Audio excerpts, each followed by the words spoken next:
Ito nga ho yung ating pamagat ngayon, Whitewash March. Ano yung Whitewash March? Ano yung Whitewash Rally? Ano ba yung Whitewash Movement? Ano ba yung Whitewash Protest?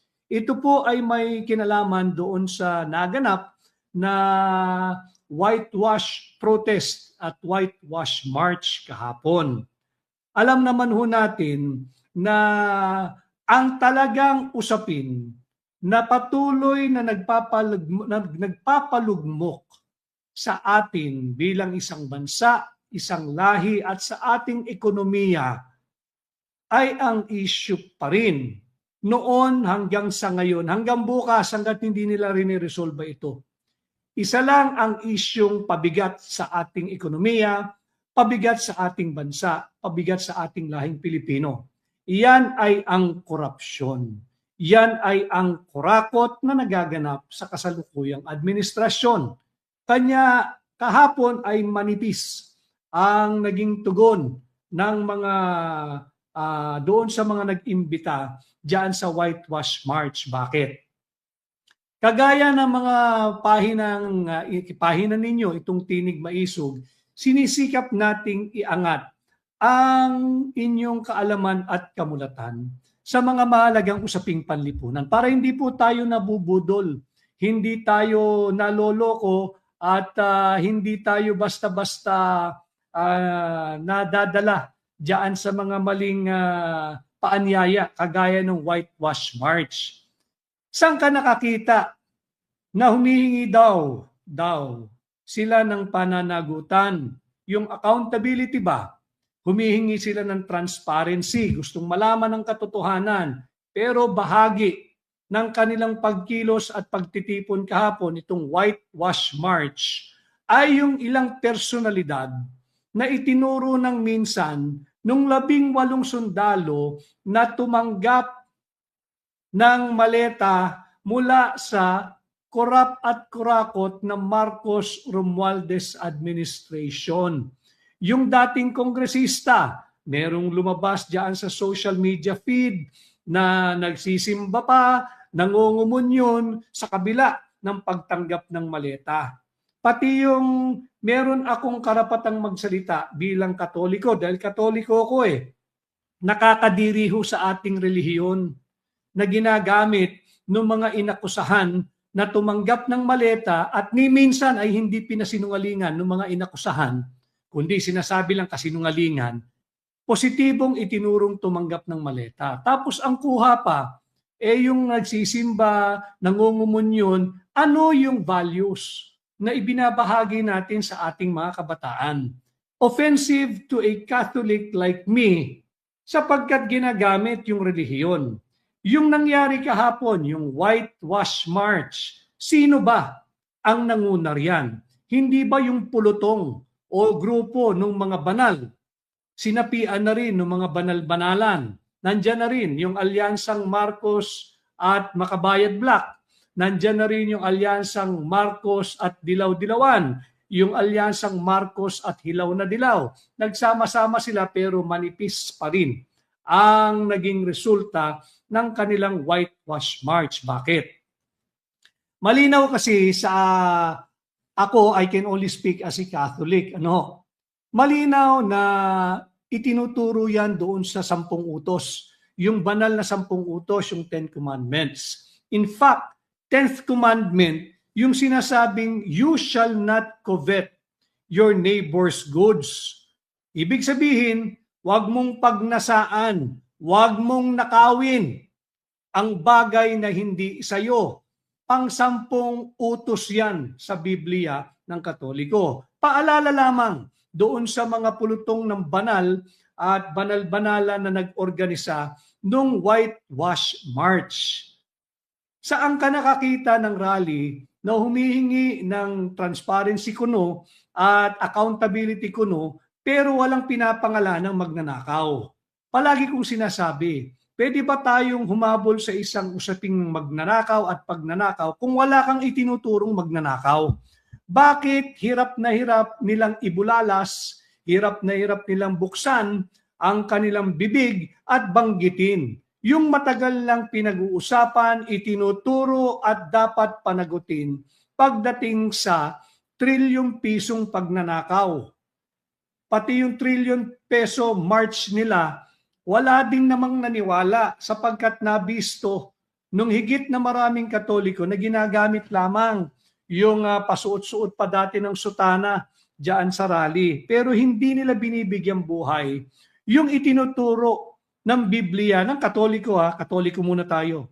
Yung ikasampung utos, you shall not covet your neighbor's goods. Ibig sabihin lang nito, avoid greed, avoid envy, avoid materialism.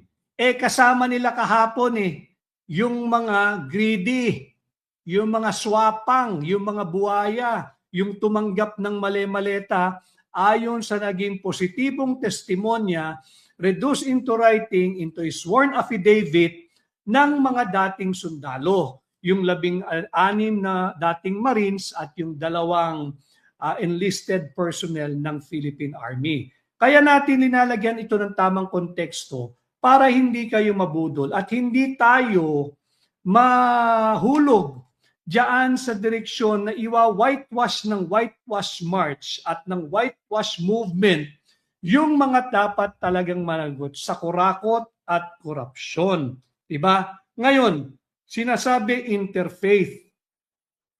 I can only speak as a Catholic. Yung ibang paniniwala, hindi naman po tayo miyembro dyan. Subalit sa aking munting kaalaman, bilang tao, bilang Pilipino, bilang abogado at sa aking pagsusuri, yung core ethical principle ng iba't ibang religious or faith groups, kagaya na lamang ng Katoliko, nahin natin yung Katoliko, yung Catholic tradition, kabahagi din dyan yung Christian, yung ating mga Jewish, yung mga Islamic, nasa Islamic Quran din ito, nandyan din sa Buddhist at sa Hindu.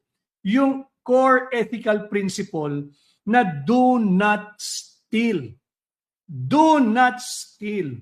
Alam naman natin, trilyong piso ang pinagnanakaw nung mga sangkot dito sa trillion peso flood control funds anomaly. Itong trillion peso flood control funds corruption. Itong trillion peso flood control funds scam. And yet, yung ginawang pagtitipon kahapon, maraming salamat, mulat ang sambayan ng Pilipino. Hindi na mabubudol kahit pa ang mga nagpapatawag at nag-oorganisa ng isang whitewash movement ay yung mga napapabilang sa sektor ng banal at sinasakyan naman ng mga banal-banalan. So malinaw yan. Kaya marami nagtatanong, Attorney Vic, bakit sa iyong mga podcast ay hindi ka na nagkukulay itim na damit? Sapagkat summer, napakainit. Napakainit to. Subalit nakita naman natin na may whitewash march na sila kahapon. Minarapat ko na ibalik natin ang kulay ng protesta. Kung talagang tayo ay galit sa korupsyon, huwag tayong maging bahagi ng whitewash movement. Saan ka nakakita? Ulitin ko. Sumisigaw ng pananagutan, galit sa magnanakaw, pero walang magnanakaw. Meron silang figure na ganito kalaki ang nananakaw na sa kaban ng bayan, pero walang magnanakaw. Ang masaklap pa, yung mga itinurong tumanggap ng maleta, kabahagi doon.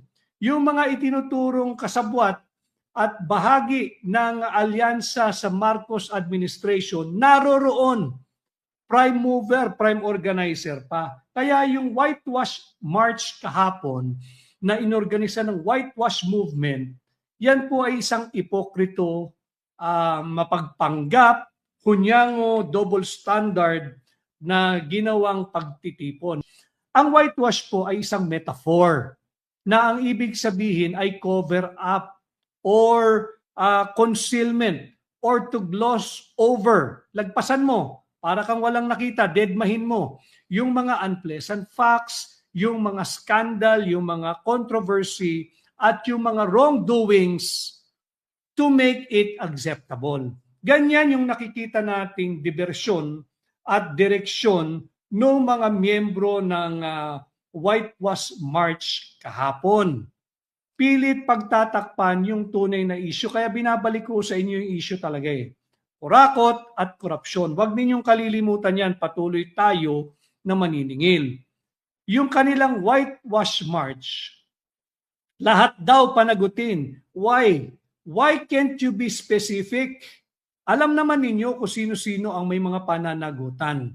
Bakit hindi ninyo mapangalanan, hindi nila masabi?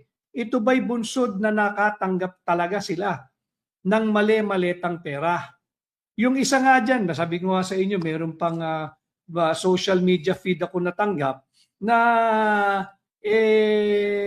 tumatanggap pa ng, nagmimisa pa. Walang masama ron, kanya-kanya eh. Pero hindi na dapat i-highlight yun ng mga organizer ng Whitewash March. Kasi lalong na-turn off yung mga katulad kong Katoliko na dito sa mga banal-banala na pilit sumali dito sa mga nag-organisang miyembro ng banal na sektor ng ating lipunan. Ginagabayan ko lang kayo, dinalagyan natin ng tamang konteksto at dinalagyan natin ng objectivity para hindi po kayo